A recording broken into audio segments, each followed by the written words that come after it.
మీ ఏం IT AI job అయితే join next it challenge. Job తెచ్చుకోండి, 5 లక్షలు తీసుకోండి.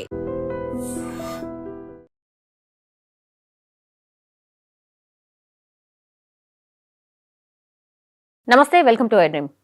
ఈరోజు మనతో పాటు ఉన్నారు స్పెషల్ గెస్ట్, కాంగ్రెస్ పార్టీ అధికార ప్రతినిధి డాక్టర్ లింగం యాదవ్ గారు. సార్ నమస్తే.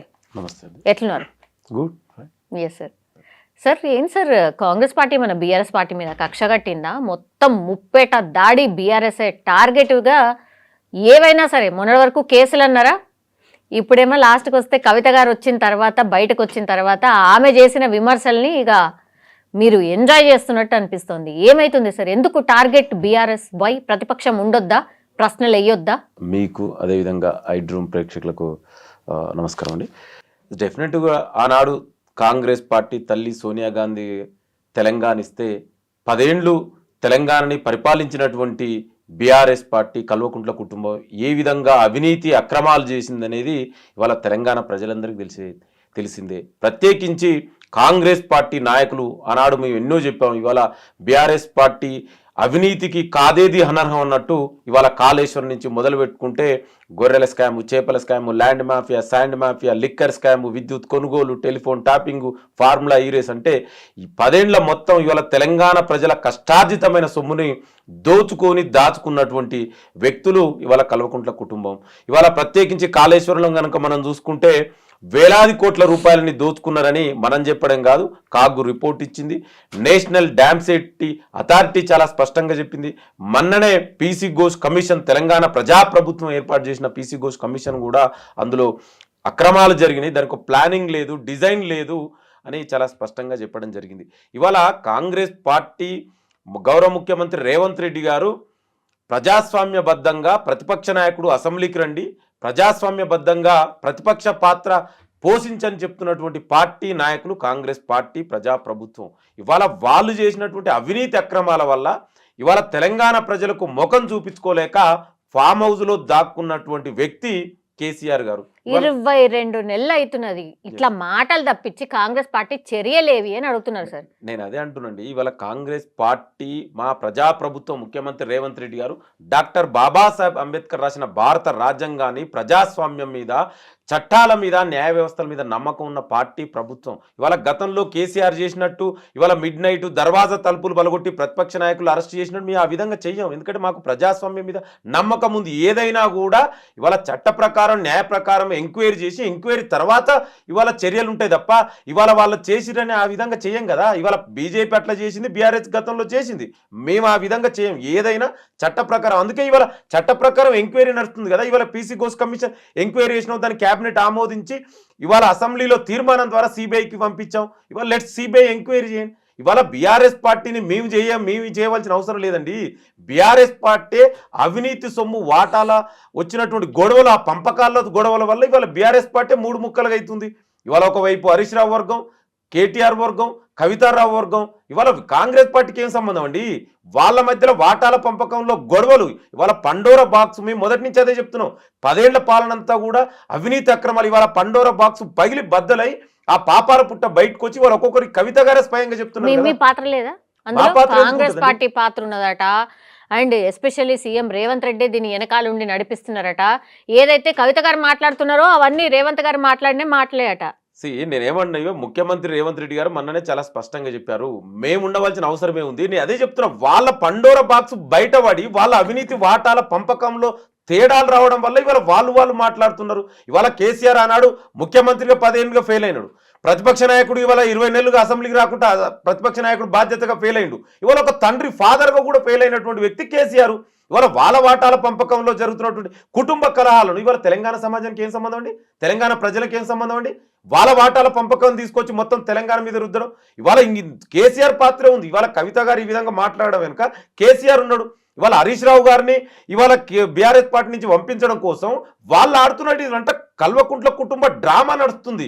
ఎవరిని పంపించడానికి? హరీష్ రావుని బీఆర్ఎస్ పార్టీ నుంచి. ఇవాళ మీరు ఒకసారి గమనించండి, ఇవాళ కేసీఆర్ ఫామ్ హౌస్ కే పరిమితమైండు. ఇవాళ ప్రధాన ప్రతిపక్ష నాయకుడు కేటీఆర్ ఆ క్యాపబిలిటీ లేదు. ఇవాళ కేటీఆర్ వర్గం, హరీష్ రావు వర్గం, కవితారావు వర్గం, ఈ వర్గాల మధ్యలో ఆధిపత్య ధోరణిలో జరుగుతున్నటువంటి ఈ పోరాటంలో హరీష్ రావు గారిని పంపించడం కోసం, సైడ్ లైన్ చేయడం కోసం కేసీఆర్ కవిత ద్వారా బాణాన్ని ఎక్కిపెట్టి హరీష్ రావుని పంపించాలని చూస్తున్నారు. వాళ్ళ కుటుంబ కలహాలండి. నేను అదే చెప్తున్నా, ఇవాళ కాంగ్రెస్ పార్టీకి కానీ, తెలంగాణ ప్రజలకు కానీ, తెలంగాణ సమాజం కానీ, తెలంగాణకి ఎలాంటి సంబంధం లేనటువంటి ఇదంతా కూడా ఇవాళ ప్రత్యేకించి ఇవాళ కాళేశ్వరంలో అవినీతి బయటపడ్డది. ఇవాళ దాని ద్వారా ఇవాళ సిబిఐకి అప్పగించడం జరిగింది. దీన్ని డైవర్ట్ చేయడం కోసం ఆడుతున్నటువంటి ఇదంతా కూడా కల్వకుంట్ల కుటుంబ డ్రామా కంపెనీ ఆడిస్తున్న నాటకంలో భాగంగానే ఇవాళ కవిత గారు ఆ విధంగా మాట్లాడుతున్నారు. యాక్చువల్లీ కవిత గారు ఏం చెప్తున్నారంటే హస్తగతం చేసుకుంటారు పార్టీ, నాన్న మీరు చూడండి అని తను చెప్తుంది. హరీష్ రావు ఇంకా సంతోష్ రావు గారు హస్తగతం చేసుకుంటారు బీఆర్ఎస్ పార్టీని, మీరు మేల్కోండి చూడండి అని తను చెప్తుంది. మీరేమో అసలు హరీష్ రావునే ఎలగొట్టడానికి ప్లాన్ జరుగుతుంది అని మీరు అంటున్నారు. ఏం ప్రజలు పిచ్చోలా సార్? ఏంది ఇవి అండి? ఇవాళ 10 ఏళ్లుగా ముఖ్యమంత్రిగా చేసినటువంటి వ్యక్తి కేసీఆర్, ఆయన మంత్రివర్గంలో మినిస్టర్గా చేసినటువంటి వ్యక్తి హరీష్ రావు గారు. ఇవాళ ముఖ్యమంత్రికి సంబంధం లేకుంటే ఇవాళ కవిత గారు ఏమన్నది, వేలాది కోట్లు ఎట్లొచ్చినాయి హరీష్ రావు గారికి? ఇప్పుడు మీరే చూసారు, 100 కోట్ల ఫామ్ హౌస్ అండి, 750 కోట్ల farm house. I can't even believe. హైదరాబాద్లో అంత పెద్ద ఫామ్ హౌజులు, గెస్ట్ హౌజులు, విల్లాలు, 200 ఎకరాల పైగా ఎకరాల భూములు, ఇవన్నీ ఎట్లొచ్చినాయండి? కవిత గారే చెప్పారు కదా. మరి నేనేమంటున్నా అంటే, దీనికి సూత్రధారుడు, పాత్రధారుడు హరీష్ రావు అయితే సూత్రధారుడు కేసీఆర్ కదా. కేసీఆర్ మరి ముఖ్యమంత్రి కదా.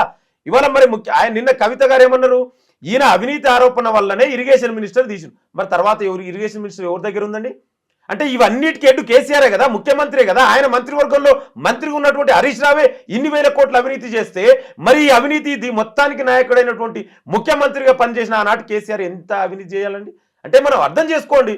ఇవాళ తెలంగాణ సమాజం అంతా అదే మాట్లాడుకుంటారు. హరీష్ రావు దగ్గర ఇన్ని వేల కోట్లు వెళ్తే మరి కేసీఆర్ దగ్గర ఎన్ని ఉంటాయి? అందుకే ఇదంతా ఫ్యామిలీ డ్రామా. వాటాల పంపకంలో వచ్చిన తేడాలలో భాగంగానే ఈ గొడవలు స్టార్ట్ అయినాయి. ఇవాళ డెఫినెట్ కూడా తెలంగాణ సమాజం అందరూ అర్థం చేసుకుంటారు. అంటే వాళ్ళ 10 ఏళ్ల పాలన ఎంత అవినీతి అక్రమాలు జరిగింది. ఇవాళ సంతోష్ రావు నిన్న చెప్పారు చాలా స్పష్టంగా, చివరకు మొక్కల పేరు మీద కూడా ఎన్ని వేల కోట్లు దోసుకున్నారు, ట్రాక్టర్ల పేరు మీద ఎన్ని వేల కోట్లు దోసుకున్నారు. వీళ్ళ ఆస్తులు ఎట్లొచ్చినాయి? 2014 కంటే ముందు కేసీఆర్ ఫ్యామిలీ, హరీష్ రావు, సంతోష్ రావు, కేటీఆర్, కవితారావు, వీళ్ళ ఆస్తులు ఎంత? ఇవాళ వాళ్ళ ఆస్తులు ఎంత? ఈ ఎక్కడి నుంచి వచ్చినండి? తెలంగాణ ప్రజల కష్టార్జితమైన సొమ్ము కదా. దీనిపై ఇవాళ ఇదే కేసీఆర్ అప్పుడు ఆనాడు ఏమన్నాడు, 80,000 పుస్తకాలు చదివిన చీఫ్ ఇంజనీర్ అయినటువంటి కేసీఆర్ రక్తము నా చెమట చుక్కబెట్టి కాళేశ్వరం కట్టిన అన్నారు. మరి ఇవాళ అదే కాళేశ్వరంలో నాకు సంబంధమే లేదు, నేనెందుకు కట్టిన అంటున్నాడు. మరి గతంలో ఆయన ఏం చెప్పిండు కదా, నేనే అన్నాడు కదా, మా కాళేశ్వరం నా మానస పుత్రిక అన్నాడు. మరి ప్రపంచంలో కడుతుంటేనే కూలిపోయిన ప్రాజెక్ట్ ఎక్కడన్నా ఉందా అండి? ఇవాళ కాళేశ్వరానికి కర్త కర్మక్రియ కేసీఆరే కదా. ఇవాళ అంటే అవినీతి ఒక హరీష్ రావు ఎట్లా చేస్తారు, మరి కేసీఆర్ పాత్ర కూడా ఉంటుంది కదా. అందుకే చెప్తున్నా, ఇదంతా ఫ్యామిలీ ఆడుతున్నటువంటి డ్రామా. కల్వకుంట్ల కుటుంబం అంటేనే కరప్షన్ కుటుంబం. ఇవాళ తెలంగాణ ప్రజలకు అర్థమైంది. అందుకే ఇవాళ కేసీఆర్ ముఖం చూపించుకోలేక ఫామ్ హౌస్ లో దాక్కుండు కదా. అసలు ఎందుకు సిబిఐకి ఎందుకు వాళ్ళ మీరే? సిబిఐ అసలు నమ్మకమైన సంస్థనా? అదొక జేబు సంస్థ, కేంద్రానికి సంబంధించిన జేబు సంస్థ అంటది. మళ్ళా తీసుకుపోయి సిబిఐకి ఎట్లిస్తారు అనేది కూడా వీళ్ళు క్వశ్చన్ చేస్తున్నారు. That's right. గత 11 సంవత్సరాలుగా నరేంద్ర మోడీ ప్రధానమంత్రి అయిన తర్వాత ఈ దేశంలో రాజ్యాంగబద్ధ సంస్థలైనటువంటి సిబిఐ, ఈడీని, ఐటీని, చివరకు ఎలక్షన్ కమిషన్ ఆఫ్ ఇండియాను కూడా ఏ విధంగా బీజేపీ చెప్పు చేతుల్లో పెట్టుకుని నరేంద్ర మోడీ ఆడిస్తున్నటువంటి వ్యవహారం మనం అందరం చూస్తున్నాయి. అయితే ఇక్కడ ఇవాళ ప్రత్యేకించి ఈ కేసుకు సంబంధించి ఇది అంతర్రాష్ట్ర వ్యవస్థ. ఎందుకంటే మహారాష్ట్ర కూడా ఇన్వాల్వ్ అయింది. వ్యాప్కో సంస్థ చైర్మన్ రాజేంద్ర గుప్తా మన్ననే అవినీతి ఆరోపణలకు 100 కోట్లు దొరికినాయి. ఇవాళ స్టేట్ సంబంధించినటువంటి ఏజెన్సీలు ఇవాళ పక్క రాష్ట్రాలకు పోయి చేయలేవండి. సో అందుకే ఇవాళ దీంతో పాటు ఇదే బీజేపీ నాయకులు గతంలో ఏమన్నారు, సిబిఐకి అప్పగించామన్నారు. ఇవాళ అందుకే కాంగ్రెస్ ప్రజాప్రభుత్వం, ప్రతిపక్ష ఇవాళ అధికార పార్టీగా కాంగ్రెస్ ఉంది, ప్రతిపక్ష పార్టీగా బీఆర్ఎస్ ఉంది. ఇవాళ ఒక నిష్పక్షపాతంగా ఎంక్వైరీ జరగాలి. ఇవాళ బీజేపీ నాయకులే గతంలో డిమాండ్ చేశారు. అంతరాష్ట్ర వ్యవహారాలకు సంబంధించినటువంటి ఇందులో వ్యవహారం ఉంది. అందుకే సిబిఐకి అప్పగించడం. నేనేమంటున్నట్టే ఇవాళ సిబిఐ కూడా తన చిత్తశుద్ధిని నిరూపించుకోవాలి. ఇవాళ 11 సంవత్సరాలుగా అటానమస్ కోల్పోయి ఒక అచేతన వ్యవస్థలో ఉన్నటువంటి పనిచేస్తున్నటువంటి సిబిఐ ఈ కేసు ద్వారా అయినా నీ యొక్క చిత్తశుద్ధిని, రాజ్యాంగబద్ధ సంస్థ సిబిఐ నిరూపించుకోవాల్సిన అవసరం, బాధ్యత కూడా ఇవాళ సిబిఐకి ఏర్పడింది. అవును, హోంశాఖ ఇప్పుడు దానికి అనుమతి తెలపాలి. అవునా? హోంశాఖ అనుమతి తెలుపుతుంది అనుకుంటున్నారా? లేదంటే మళ్ళీ ఇట్లనే మాటలు దాడి చేసుకుంటా అట్లా అట్లా అట్లా కొనసాగింపు చేసుకుంటా నెక్స్ట్ ఎలక్షన్లు వచ్చే ముంగట ఏదో అలజడి, ఏదో సంథింగ్ చేయాలని అంటే మీరు అనుకోండి, లేకపోతే బీజేపీ అనుకుంటుందా? ఏం చేద్దాం అనుకుంటున్నారు? ఇవాళ కాంగ్రెస్ బాధ్యతగా మేము ఒక చట్టబద్ధంగా ఒక కమిషన్ ఏర్పాటు చేసి ఆ కమిషన్ రిపోర్ట్ ద్వారా అసెంబ్లీ తీర్మానం ద్వారా కేంద్రానికి సిబిఐకి అప్పగించడం జరిగింది. ఇవాళ సిబిఐ బాధ్యత అండి. ఇదే బీజేపీ నాయకులు కూడా గతంలో ఇదే అమిత్ షా వచ్చి అన్నాడు, కావాలంటే మీకు అంత ఎవిడెన్స్ నేను చూపిస్తాను. ఇదే బీజేపీ జాతీయ అధ్యక్షుడు జేపీ నడ్డా గారు హైదరాబాద్కి వచ్చి కాళేశ్వరం ఏటీఎంగా మారింది కల్వకుంట్ల కుటుంబానికి అన్నాడు. మరి ఇవాళ ఆ బాధ్యతను మీరు సిబిఐ ఎంక్వైరీ చేయండి, ఎంక్వైరీ చేసి నిజాలు తేల్చండి. ఎందుకంటే బీజేపీ బీఆర్ఎస్ కూడా రెండు ఒకటే. అందుకే ఇవాళ ఆ నమ్మకం అది కాదు అని ప్రూవ్ చేసుకోవాల్సిన అవసరం ఏర్పడింది కదా సిబిఐకి. నీ అటానమస్ని ఇవాళ 11 సంవత్సరాలుగా బీజేపీ తెచ్చినటువంటి అన్ని బిల్లులకు సపోర్ట్ చేసింది ఇదే బీఆర్ఎస్. గతంలో జీఎస్టీకి సపోర్ట్ చేశారు, డిమానిటైజేషన్ సపోర్ట్ చేశారు, రైతు వ్యతిరేక నల్ల చట్టాలకు సపోర్ట్ చేశారు, ప్రెసిడెంట్ వైస్ ప్రెసిడెంట్ ఎలక్షన్లకు కూడా సపోర్ట్ చేసినటువంటి చరిత్ర బీఆర్ఎస్కు ఉంది. ఇవాళ నేనేమంటే ఇవాళ ఇదే కవిత గారికి లిక్కర్ స్కామ్ కేసులో బెయిల్ రావడానికి వారం రోజులు ఢిల్లీలో ఇదే హరీష్ రావు కేటీఆర్ పోయి ఢిల్లీలో ఎవరినోను కలిసిరు, ఎవరు కలిస్తే బెయిల్ వచ్చింది అనేది కూడా తెలంగాణ సమాజం మర్చిపోయిందా అండి? అందుకే నేను ఏమంటున్నా అంటే ఇవాళ సిబిఐ చిత్తశుద్ధిని నిరూపించుకోవాలి. నువ్వు రాజ్యాంగబద్ధ సంస్థగా పనిచేస్తున్నావు, మాకు ఏ పొలిటికల్ పార్టీతో సంబంధం లేదని నిరూపించుకోవాల్సిన అవసరం కూడా ఇవాళ సిబిఐకి ఏర్పాటైంది. ఇవాళ నేను ఏమంటున్నా అంటే బీజేపీ ప్రభుత్వం కూడా మరి గతంలో చెప్పారు అవినీతి జరిగిందని, ఇవాళ ఎంక్వైరీ చేయండి. మరి మీరే అడిగారు కదా, ఇదే బీజేపీ నాయకులు అడిగారు కదా సిబిఐకి ఇవ్వమని, ఇప్పుడు ఇచ్చాం. మరి చేయండి, మీరు ఎంక్వైరీ తేల్చండి, చట్టపరంగా చర్యలు తీసుకోండి. ఇవాళ అవినీతి జరిగిందని మీరు కూడా అన్నారు కదా, మరి ఇప్పుడు ప్రూవ్ చేయవలసిన బాధ్యత కూడా మీదే ఉంది, అరెస్ట్ చేయండి చట్ట ప్రకారం. నేనేమంటున్నంటే కాంగ్రెస్ పార్టీ ఎక్కడ కూడా ప్రతిపక్ష నాయకులని గతంలో బీజేపీ చేసినట్టు బీఆర్ఎస్ చేసినట్టు చేయాలని అవసరం లేదు మాకు. మేము ఆనాడు ఏదైతే చెప్పినో కరప్షన్ జరిగింది 10 ఏళ్ల బీఆర్ఎస్ పాలనను, దానికి చట్ట ప్రకారమే చర్యలు తీసుకుంటా ఉన్నాం. దాని ప్రకారమే ఇవాళ అదే అనుకుంటే మరి 20 నెలలు మేము ఎందుకు అవుతామండి? సిబిఐ కేసులు ఎంతమంది మీద పడ్డాయండి, ఆ తర్వాత మళ్ళీ బెయిల్ తీసుకొని బయటకు వచ్చారు. కానీ ఎక్కడన్నా రిజల్ట్ వచ్చిన సందర్భాలు చాలా అంటే చాలా తక్కువ ఉన్నాయి. ఎందుకు ఈ డ్రామాలు, ఎందుకు ఇదంతా, అసలు అవసరమా? ఇప్పుడు కనబడుతుందా లేదా కాళేశ్వరంలో అవినీతి జరిగిందని ప్రజలందరూ కూడా మాట్లాడుకుంటున్నారు. సొమ్ము రికవరీ కావాలా, ప్రజలకు సొమ్ము బ్యాక్ రావాలా, అదెందుకు ఆలోచిస్తలేవు పార్టీలు అనేది కూడా ఇంకో వర్షన్ ఉంది. మరి అదే అంటున్నాండి, మీరు అన్నట్టు ఎగ్జాక్ట్ రైట్. గత 11 సంవత్సరాలుగా సిబిఐ కేసులు ఒకసారి కనుక మీరు గమనిస్తే 2014 కంటే ముందు సిబిఐ కేసులలో 70%, నేను చెప్పిన కాదు, రీసెంట్గా ఇండియన్ ఎక్స్ప్రెస్లో ఒక ఆర్టికల్ కూడా వచ్చింది, 70% పైగా కేసులన్నిటి కూడా సక్సెస్గా పంపించి జైలుకు పంపించిన చరిత్ర గత 2014 కంటే ముందు జరిగింది. ఇవాళ 2014 నుంచి సిబిఐ కానీ ఈడీ కేసులలో కానీ ఆ జైలుకు పంపించినటువంటి శాతం 10% కూడా దాటలేదు. నేను ఏమంటున్నా అంటే ఇది బీజేపీ తన యొక్క జేబు సంస్థలుగా మార్చుకున్నారు. నేను ఇప్పుడు ఈ కేసులో సిబిఐ చిత్తశుద్ధి నిరూపించుకోవాలి కదా, ఇది అంతరాష్ట్ర సంబంధించిన ఇతర రాష్ట్రాలు కూడా ఇన్వాల్వ్ అయింది. ఇప్పుడు వ్యాప్స్కము, అదేవిధంగా సెంటర్ వాటర్ కమిషన్స్, సిడబ్ల్యూసి కూడా కేంద్ర ప్రభుత్వంలో ఉన్నటువంటి సంస్థలు రాష్ట్ర ఏజెన్సీలు పోయి అక్కడ ఎంక్వైరీ చేయలేవు సరిగా. సో దానివల్ల ఇవాళ ఆ లిమిటేషన్స్ ఉంటాయి కదా, విత్ ఇన్ ద స్టేట్స్కి ఒక స్టేట్కి పోవాలంటే చాలా లిమిటేషన్స్ ఉంటాయి. సిబిఐ అయితే నువ్వు ఎంక్వైరీ చేయమని అడిగినావు, దానికి వాళ్ళు నిరూపించుకోవాలి అంతే తప్ప ఏదో గతంలో చేసినట్టు ప్రతిపక్ష పార్టీల మీద ఏదో అక్రమ కేసులు మాకు ఆ విధంగా లేదు. ఎందుకంటే మేము ప్రజాస్వామ్యబద్ధంగా ప్రతిపక్ష నాయకుడు ఉండాలంటున్నాం కదా, ప్రతిపక్ష నాయకుడు అసెంబ్లీకి రండి అంటున్నాం కదా, మీరు ఏమైనా సమస్యలు ఉంటే ప్రభుత్వం తీసుకురండి అని చెప్తున్నాం కదా. మేము ఆ విధంగా మీరు చేసినట్టు మేము చేయమండి, ఎందుకంటే మాకు చట్టాల మీద రాజ్యాంగం మీద నమ్మకం ఉన్నటువంటి పార్టీ ప్రభుత్వాలు మావి. మీరు ఇవాళ బీజేపీ ఎంక్వైరీ చేయండి. ఇవాళ కేసీఆర్ మరి ఎందుకు రావట్లేదు, ఇంత జరుగుతుంటే కూడా ఎందుకు మాట్లాడతలేడండి? ఇవాళ సొంత కూతురే కదా కవిత, ఒక ఎమ్మెల్సీ సొంత కూతురు, ఎక్స్-సీఎం కూతురు, ఆమె వచ్చింత ఓపెన్కి ఇంత అవినీతి జరిగింది, ఇన్ని వేల కోట్లు దోసుకున్నారు, ఇక్కడిక్కడ విత్ ఎవిడెన్స్తో సహా చెప్పింది. 30 కంపెనీలు ఎస్టాబ్లిష్ అయినాయి ఒక ఇంటి అడ్రస్ పొంది. అవినీతి చేసింది సంతోష్ రావు అండ్ హరీష్ రావు అని చెప్తుంది, అంతే కదా? అండి వాళ్ళిద్దరే చేసిండ్రు, ఆ మరకంతా మాకు అంటించిండ్రు, ఇదే చెప్తున్నారు తను. నేను ఏమంటున్నా అంటే వీళ్ళంతటికి నాయకుడు ఎవరండి? ఇప్పుడు ముఖ్యమంత్రి కిందనే కదా, ముఖ్యమంత్రి హెడ్ ఆఫ్ ది కదా గవర్నమెంట్కు, head of the government CM. మరి ఆనాడు సీఎం ఎవరు? కేసీఆర్.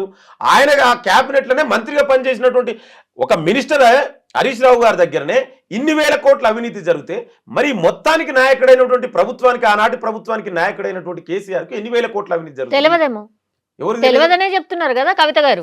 మా నాన్నకు తెలియదు, మా అన్నకు తెలియదు. అక్కడే ఉంది లాజిక్. ఇక్కడ ఏంటంటే ఇవాళ హరీష్ రావు గారు కాంపిటేటివ్ అయిండు కేటీఆర్ కు. ఇవాళ అవినీతి అనేది కేటీఆర్ చేసిండు, కవితారావు చేసిండు, హరీష్ రావు, కేసీఆర్, సంతోష్ రావు, వీళ్ళందరూ అవినీతి చేసిరు. వీళ్ళందరూ అవినీతి చెప్పితే వీళ్ళ వేలాది కోట్లు ఎక్కడి నుంచి వచ్చినాయండి? వీళ్ళ ఆస్తులు ఎంత? నేను ఒకటే ప్రశ్నిస్తున్నా మీ ద్వారా. 2014 ముందు వీళ్ళ ఆస్తులు ఎంత? ఇదే కవిత గారు చెప్పారు కానీ నిన్న అలా మ్యారేజ్ చేస్తాం, కవిత మ్యారేజ్ చేసేటప్పుడు కేసీఆర్ దగ్గర డబ్బులు లేవన్నది. మరి ఇవాళ ఇంత వేల కోట్ల ఆస్తులు ఎట్లొచ్చినాయి? ఈ ఫామ్ హౌస్ కల్చర్ ఎట్లొచ్చింది? అంటే 10 ఏళ్లలో తెలంగాణ ప్రజల సొమ్ముని ఇవాళ దోచుకొని దాచుకున్నారు.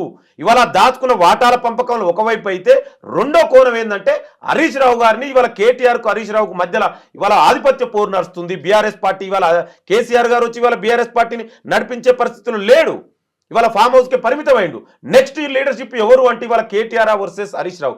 వీళ్ళిద్దరి మధ్యలో హరీష్ రావు గారిని ఈ పేరు మీద బయటకు పంపించాలని కేసీఆర్ ఆడిస్తున్నటువంటి ఒక పెద్ద డ్రామా ఇది. అందుకే వాళ్ళంతా ఇవాళ మీరు చూడండి, మరి ఇన్ని మాట్లాడుతున్న కవిత గారు ఎందుకు కేసీఆర్ గురించి మాట్లాడతలేదు, ఎందుకు కేటీఆర్ గురించి మాట్లాడతలేదు? మరి వాళ్ళు కూడా అవినీతి చేసిరు కదా. ఇదే టెలిఫోన్ టాపింగ్ మీరు అందరూ చూసిరు. ఇవాళ ఎవిడెన్స్ బయటకు వచ్చినాయి. చివరకు జడ్జీలు ఫ్యామిలీ భార్య భర్తలు కూడా మాట్లాడుకున్నట్టు దుర్మార్గాలను ఇన్నటువంటి చరిత్ర వాళ్ళది కదా.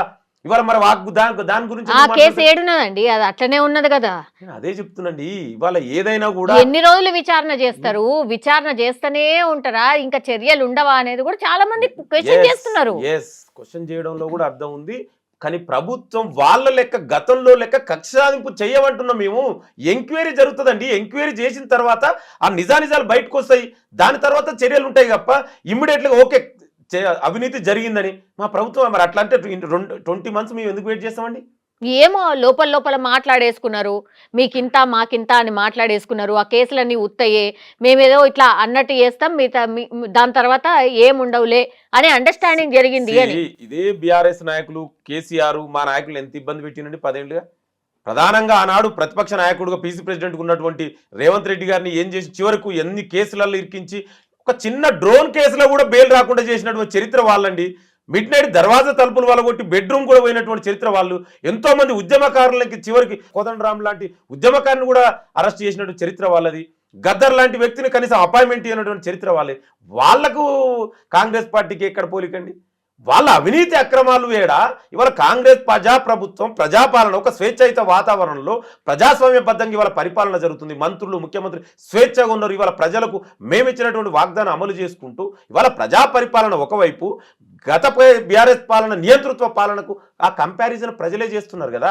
వాళ్ళ గడిల పాలన పాత్ర పెట్టిరు కదా. అందుకే ఇవాళ ప్రజాస్వామ్యబద్ధ పరిపాలన జరుగుతుంది. ఈ ప్రజాప్రభుత్వం ప్రజలకు అకౌంటబిలిటీ ఉంటుంది. ఆ అకౌంటబిలిటీ కోసం వాళ్ళు చేసినటువంటి దుర్మార్గాలు 10 ఏళ్ల పాలన ఒక్కొక్కటి అవినీతి బయట పెడుతున్నాం. చట్ట ప్రకారం ఎంక్వైరీ ఉంటుంది. అంతే తప్ప ఇప్పుడే చేయండి ఇమ్మీడియట్గా అట్లా చేయమండి. మేము మాకు నమ్మకం ఉంది ప్రజాస్వామ్యం మీద, రాజ్యాంగం. ఎన్నేళ్ళు అదే వెయిట్ చేస్తున్నారు. ఇంకెన్నేళ్ళు ఆగాల, ఇంకెన్నేళ్ళు రికవరీ చేస్తారు? ఆ పైసలు ఏమన్నా బ్యాక్ వస్తాయా రావా? ఇట్లే తిట్టుకుంటా పోతారా? ఎక్కడ కూడా తిట్టుకోవడానికో వాళ్ళని ఏదో వేధింపులు చేయడానికి ఈ ప్రభుత్వం లేదండి. డెఫినెట్ కూడా ఎంక్వైరీ నడుస్తుంది. తొందరలోనే ఎంక్వైరీ వాళ్ళ చివరి దశకు వచ్చింది. ఇవాళ కాళేశ్వరంలో కమిషన్ వేసాం, రిపోర్ట్ సిబిఐకి ఇచ్చాం. ఒక్కొక్కటిగా మిగతా నేనేమంటున్నంటే ఎంత దుర్మార్గాలు చేసిరో ఇవాళ కవిత గారే చెప్తున్నారు కదా. నేరెళ్ళ ఘటన దళితుల మేము 10 ఏళ్ళు మేము గతంలో చెప్పినాం కదా. ఇదే ప్రతిపక్ష కాంగ్రెస్ పార్టీ ఉండి మేము ఎన్నిసార్లు చెప్పినాం? వాళ్ళకి ఏమైనా న్యాయం జరిగిందా సార్? మీరు టాపిక్ తీసుకొచ్చారు. ఏమి ఇప్పుడు తన వచ్చింది కాబట్టి మళ్ళీ నేరెళ్లకు సంబంధించినది మళ్ళీ ఒకసారి రైజ్ అయింది. నేను అదే చెప్తున్నాను. ఒక నేరెళ్ళనే కాదు, మంటన్లో మధుకరు, అదే విధంగా మరియమ్మ కేసు, ఇవాళ ఎన్నో కేసులు ఉన్నాయి. వాళ్ళు చేసిన దుర్మార్గాలు ఒక్కొక్కటికి ఎంక్వైరీ జరుగుతుంది. నేను ఏమంటున్నా అంటే దయచేసి మీరు ఇవాళ ఒక ప్రభుత్వానికి ఒక కమిషనర్కి ఇన్ని రోజుల్లో అరెస్ట్ చేయాలి, ఇప్పుడే చేయాలంటే ఇన్స్టాంట్ జస్టిస్ జరగదండి. ఇది ఇన్స్టాంట్ కాపీ లెక్క ఇన్స్టాంట్ జస్టిస్ గురించి కాదండి. ఇది చెప్పుకోవడానికి బాగుంటుంది. మేమేమంటున్నాం అంటే ఎంక్వైరీ ద్వారా ప్రూవ్ చేసి విత్ ఆ ఎవిడెన్స్ తోటి బయట పెడతాం. ఇవాళ మీరన్నట్టు నేరెళ్ల మీద కూడా ఇలా ఎంక్వైరీ తొందరలో ప్రభుత్వం వేస్తుంది. డెఫినెట్ కూడా దానికి బాధ్యులైన వ్యక్తులు శిక్షిస్తుంది, చట్ట ప్రకారం శిక్షిస్తుంది అని అంటున్నా. వ్యక్తిగతంగా కక్షలు మాకుండా ఈ ప్రభుత్వానికి అంటున్నాం. డెఫినెట్ కూడా గత ప్రభుత్వంలో జరిగిన అన్ని ఎంక్వైరీలు ఒక్కొక్కటిగా వేసినాం. తొందరగా ఒక్కొక్కటి కంప్లీట్ అవుతుంది. అయిన తర్వాత డెఫినెట్ కూడా చర్యలు తీసుకున్నాం. ఎంత పెద్ద వ్యక్తులు, అది కేసీఆర్ అయినా కేటీఆర్ అయినా హరీష్ రావా కవిత ఎవరున్నా కూడా ఎవరు ఈ ప్రభుత్వానికి ఎవరు ఎక్కువ తక్కువ కాదండి. డెఫినెట్ కూడా చట్ట ప్రకారం తీసుకుంటాం. ఎన్నిసార్లు చాలా కేసెస్ గురించి మీరు కేటీఆర్ రేప్ అరెస్టు, ఇఎల్ అరెస్టు అవి చూసి చూసి చూసి అరెస్ట్ లేదు, ఏమీ లేదు, మీకేం చేత కాదు అనే స్థాయిలో తీసుకొచ్చి పెట్టుకున్నారు.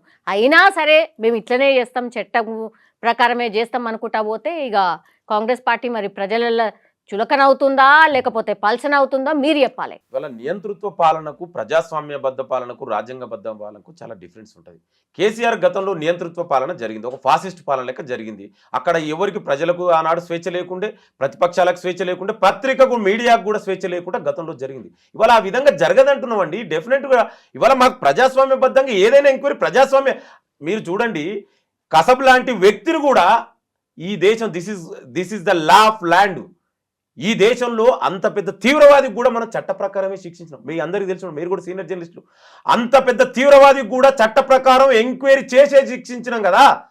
మరి ఈ దేశంలో ఎందుకంటే అది this the law of land.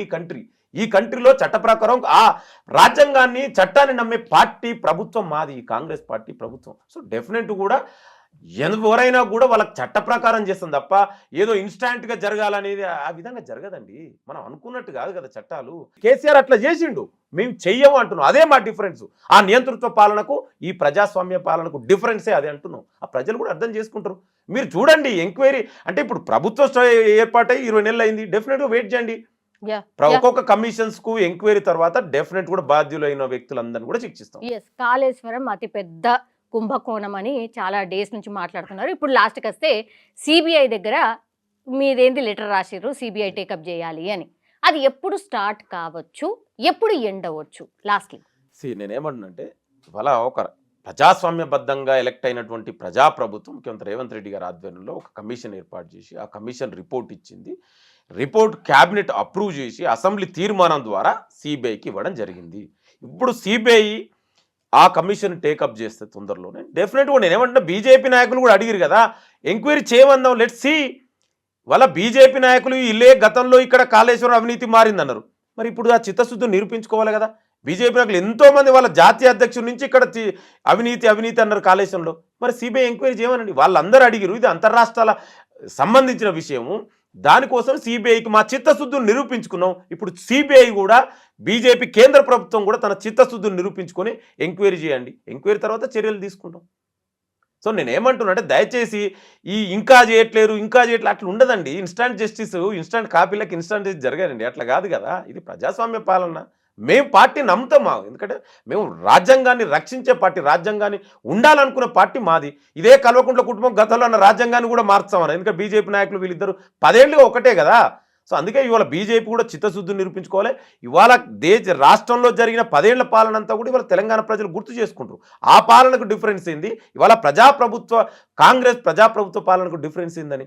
ఇవాళ వాళ్ళ 10 ఏళ్లలో ఎంత దోచుకున్నారు. ఇవాళ నేను అదే అంటున్నాండి, ఒక కాళేశ్వరం ఏంది, ఇవాళ ఒక కేసుకు బయటపడితేనే ఇన్ని వేల కోట్ల అవినీతి బయటపడుతుంది. ఇక వాళ్ళు 10 ఏళ్ల పాలన తెరిస్తే తెలియవు. కనీసం కల్వకుంట్ల కుటుంబం ఏంది ఇంకా ఎన్ని స్కాములు చేసి ఉంటుంది 10 ఏళ్లలో. ఆనాడు కనీసం మాట్లాడే స్వేచ్ఛని ఇచ్చారు ఎవరికైనా? కనీసం మీడియాను కూడా స్వేచ్ఛ ఇవ్వలే కదా. ఇవాళ అందుకే వాళ్ళు చేసిన పండోరా బాక్స్, ఆ పాపాల పుట్టంతా బయటపడి తెలంగాణ ప్రజల పాపం తలిగి ఇవాళ కల్వకుంట్ల కుటుంబానికి ఇవాళ ఒక్కొక్కటిగా బయటపడుతున్నాయి. వాళ్ళ ద్వారానే బయటపడుతున్నాయి. ఇవాళ గతంలో మేము చెప్తే వాళ్ళు ఏమన్నారు, ఏదో కాంగ్రెస్ పార్టీ విమర్శిస్తున్నారు. ఇవాళ ఎవిడెన్స్ వచ్చింది కదా, సొంత కూతురే కదా ఒక్కొక్కటి చెప్తుంది. అందుకే ఈ అన్నిటికీ నాయకుడు వెనుక కూడా కేసీఆరే ఉండు. ఇవాళ కేసీఆర్ అనుమతి లేకుండా ఒక హరీష్ రావుకి అవినీతి చేసి కేసీఆర్ చేయలేదంటే ఎట్లా అండి? ఆ నాయకుడే కేసీఆర్ కదా.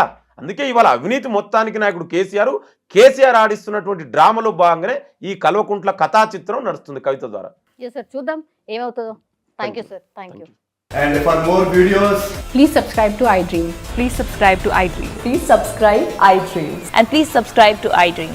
For more videos, subscribe to iDream. please like, share and subscribe to the channel. Congratulations, iDream. Subscribe to iDream. Subscribe to iDream. So subscribe to iDream Media. iDream team అందరికి huge congratulations. Please subscribe iDream Media. Please subscribe to iDream. Subscribe iDream. Please subscribe to iDream.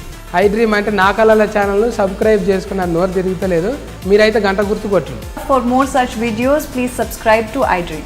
Subscribe to iDream. Please subscribe to iDream. Please subscribe iDream Media. Please do subscribe to iDream. Please subscribe to iDream Media. For best entertainment and information, please subscribe iDream. And don't forget to subscribe to iDream.